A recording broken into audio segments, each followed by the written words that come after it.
मध्य प्रदेश के बालाघाट में विकास के नाम पर विनाश की इबारत लिखी जा रही है।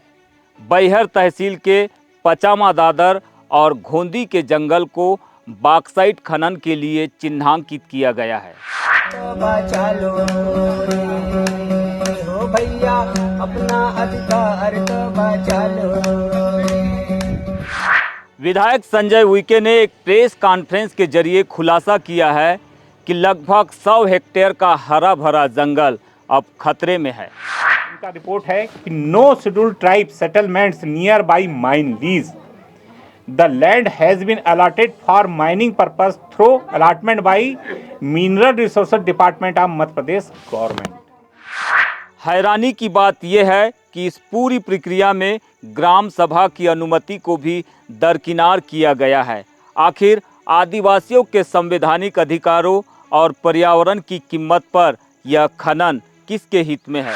हमारी पहचान खत्म हो जाएगी। हमारी जो टोटेम व्यवस्था है, जिसको हम लोग अपनी पहचान कहते हैं, वो सब खत्म हो जाएगा तो हमारे आदिवासियत खत्म हो जाएगी। चलिए आपको दिखाते हैं बीजीटी मीडिया की स्पेशल रिपोर्ट।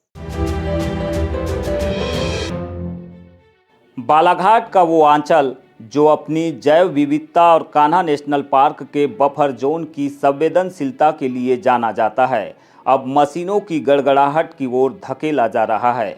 आधिकारिक जानकारी के अनुसार पचामा दादर में 60 हेक्टेयर और घोंदी में 40 हेक्टेयर यानी कि कुल 100 हेक्टेयर वन भूमि को बॉक्साइट उत्खनन एमएल के लिए आवंटित कर दिया गया है। पचामा दादर जो इसकी पुरानी बस्ती थी, वहाँ पर सरकार ने बॉक्साइट खनन के लिए 60 हेक्टेयर भूमि जो है वन विभाग ने आवंटित कर दिया है कंपनी को, और उसके भी पब्लिक हियरिंग होना है 18 फरवरी 2026 को लूध में होना है। उसी के हम लोग विरोध में हैं। बॉक्साइट खनन से केवल पेड़ नहीं कटेंगे, बल्कि इस क्षेत्र की उपजाऊ मिट्टी और जलयोजी परतों का भी विनाश होगा। वैज्ञानिक दृष्टि से देखें तो बॉक्साइट एक स्पंज की तरह काम करता है जो बारिश के पानी को सहेजता है। इसके हटने से पूरा क्षेत्र सूखे की चपेट में आ सकता है। उत्खनन होगा, उत्खनन के चलते जितने भी प्रदूषण जो आजू बाजू के क्षेत्रों में फैलेगी, वायु के माध्यम से हो या जल के माध्यम से हो या अन्य किसी माध्यम से, जो इनकी ग्रामीणों की खेतीबाड़ी को खराब करेगा। विधायक संजय उइके और जिला पंचायत के सदस्य मनसाराम मड़ावी ने जो तथ्य सामने रखे हैं, वे सरकार और प्रशासन पर गंभीर सवाल खड़े करते हैं। एक आपत्ति तो हमारी ये है कि हमको जो दिया गया है वो पूरा इंग्लिश फॉर्मेट पे दिया गया है। स्थानीय भाषा हिंदी में, जो हमारी मातृभाषा है हिंदी में वो नहीं दिया गया है। दूसरी हमारी आपत्ति है कि जो हमारा वन संसाधन है, वन संसाधन के जो दावे हैं वन अधिकार कानून के तहत, वो वन अधिकार कानून के तहत जो हमारे वन संसाधन के दावे हैं वो नहीं किया गया है, और EIA रिपोर्ट में ये कह रहे हैं कि वो यहाँ लागू ही नहीं होता। ये हमारी दूसरी आपत्ति है। तीसरी हमारी आपत्ति ये है कि ये कान्हा और पेंच वन प्राणियों का कॉरिडोर है। जो वन क्षेत्र 60 हेक्टेयर इन्होंने लिया हुआ है, उसके अगल बगल में लोगुर हमारा परिक्षेत्र है। यहाँ प्रचुर मात्रा में सूक्ष्म जीव हैं, वन प्राणी हैं। जैव विविधता 0.6 से लेकर 0.7 तक जैव विविधता है। अनुसूचित क्षेत्र होने के नाते यहाँ पेशा कानून के तहत ग्राम सभा की पूर्व अनुमति अनिवार्य है। ग्रामीणों का आरोप है कि उनकी असहमति के बावजूद यह लीज थोपी गई है। यहाँ पे जो सरकार है अपने मनमानी कर रही है, क्योंकि जो सबसे कहना चाहिए ग्राम सभा है जो, उससे परमिशन लेना अनिवार्य है ना, तो ये परमिशन भी नहीं लिया जा रहा है और अपने मनमानी जो नियम बना रहे हैं वो नियम का सीधा उल्लंघन किया जा रहा है। वन अधिकार अधिनियम FRA 2006 के तहत स्थानीय आदिवासियों को कम्युनिटी फॉरेस्ट राइट्स प्राप्त है। इन अधिकारों का सम्मान किए बिना खनन की अनुमति देना आदिवासियों के जीने के अधिकार का हनन है। पूर्व मुख्यमंत्री जब पेशा नियम 2022 मध्य प्रदेश में लागू हुआ, 15 नवंबर 2022 को मध्य प्रदेश के शिवराज सिंह चौहान ने कहा कि आज से पूरे आदिवासी क्षेत्र में आदिवासियों के हाथ में, ग्राम सभा के हाथ में पूरी ताकत हमने दिया है। जो भी फैसला गांव का हो, जल जंगल ज़मीन का हो, ये गांव के ग्राम सभा के लोग लेंगे। लेकिन ये देखने को मिल रहा है कि वही सरकार आज इनके अधिकारों को नष्ट। खतरा केवल 100 हेक्टेयर तक सीमित नहीं है। खबर है कि आसपास के कई अन्य स्थानों पर भी प्रोस्पेक्टिंग लाइसेंस यानी कि पीएल खनिज की खोज के लिए शुरुआती अनुमति दे दी गई है। पोला गांव में वहाँ भी चालू कर दिया गया है। वहाँ पे जो जांच पड़ताल किया जा रहा है वहाँ पे पोला गांव में, जो कहना चाहिए हमारे जो आदिवासी क्षेत्र है ना, वहाँ पे कहना चाहिए एक तरह से घिराव कर रही है ये सरकार। स्थानीय समुदाय का कहना है कि एक तरफ सरकार पर्यावरण संरक्षण का ढोल पीटती है और दूसरी तरफ कारपोरेट घरानों के लिए जंगलों के द्वार खोल देती है। आखिर पर्यावरण मानकों की इतनी बड़ी अनदेखी किसके दबाव में की जा रही है? हमारे घोंदी जो इसी गांव के पीछे में घोंदी गांव है, फिर हिर्री है, लूध पंचायत में लूध है, कोंगेवानी है, बमनी है, हरानाल है, आसपास के जो गांव हैं जो पचामा दादर के, उन गांव को पोटेंशियल घोषित करा है। उनमें वन अधिकार के दावा लगाने की बात कही जा रही है।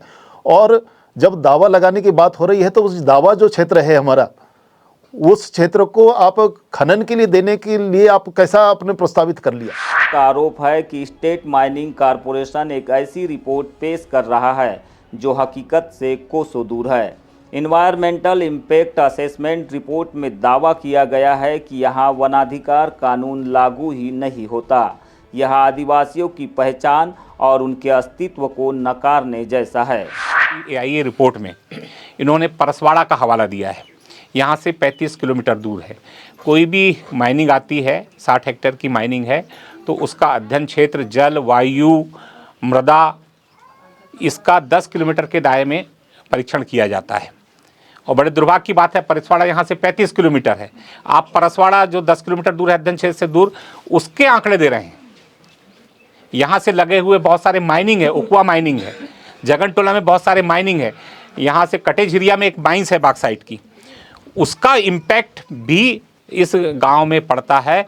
उस इम्पैक्ट का भी आकलन इसलिए नहीं किया गया है कि जब इस पूरे को कंबाइंड अगर आप कंप्लाइट करके इम्पैक्ट निकालेंगे तो वो ज़्यादा होगा, और ज़्यादा होगा तो शायद इनको पर्यावरण स्वीकृति नहीं मिल पाई। ये एक सबसे बड़ा कारण इसका रहा। उकवा चलो का नारा अब घर घर में पहुंच चुका है। 12 फरवरी को होने वाला चक्का जाम सिर्फ एक प्रदर्शन नहीं, बल्कि सरकार और प्रशासन की दोहरी नीति के खिलाफ सीधा मोर्चा है। ग्रामीणों का सवाल सीधा है। एक तरफ वन विभाग आदिवासियों को जंगल के नुकसान का जिम्मेदार बताता है, तो दूसरी तरफ सैकड़ों एकड़ घना जंगल कारपोरेट माइनिंग के लिए कैसे सौंप दिया जाता है? क्या 50 किलोमीटर दूर की मिट्टी के परीक्षण के आधार पर पचामा दादर के भविष्य का फैसला होगा? हमारे ग्राम सभा को हमारे हक दिए बिना कंपनी को 60 हेक्टेयर जंगलों को आवंटित कर दिया गया है, जिसके विरोध में चक्का जाम आंदोलन आने वाले 12 तारीख। एक तीर एक कमान कहते हैं वो, हम आदिवासी हम कभी बिकेंगे नहीं। तो अंतिम संघर्ष जारी रहेगा? जी, अंतिम सांस तक के चालू रहेगा। अभी से हम चालू कर दिए तो आने वाले समय में भी चालू रहेगा। हमारे अगर ये बात अगर नहीं माना तो अभी जो आज बाक्साइट के संबंध पे आज बैठक हुई छोटी सी, ताकि उनको अवगत कराया गया कि गवर्नमेंट को या प्रशासन को कि हम आने वाले समय पे, आने वाले 12/2/2026 को चक्का जाम और घोर प्रदर्शन के रूप में। और ये जो लड़ाई है केवल 12 तारीख को ख़त्म नहीं होगी, इसके बाद चरणबद्ध तरीके से हम इसको बड़ा आंदोलन करेंगे।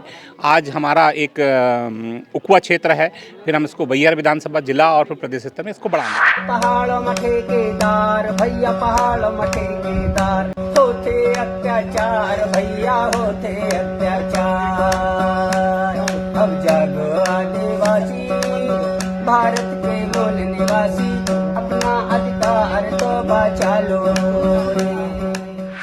उकवा से लेकर घोंदी तक और घोंदी से लेकर पचामा दादर की पहाड़ी तक जनता अब सड़कों पर उतरने वाली है। 12 फरवरी को होने वाला यह आंदोलन तय करेगा कि लोकतंत्र में ग्राम सभा की ताकत बड़ी है या फिर सरकार और माइनिंग माफियाओं की। कैमरा पर्सन कमल कोडले के साथ बीजीटी मीडिया के लिए यमलेश वंजारी।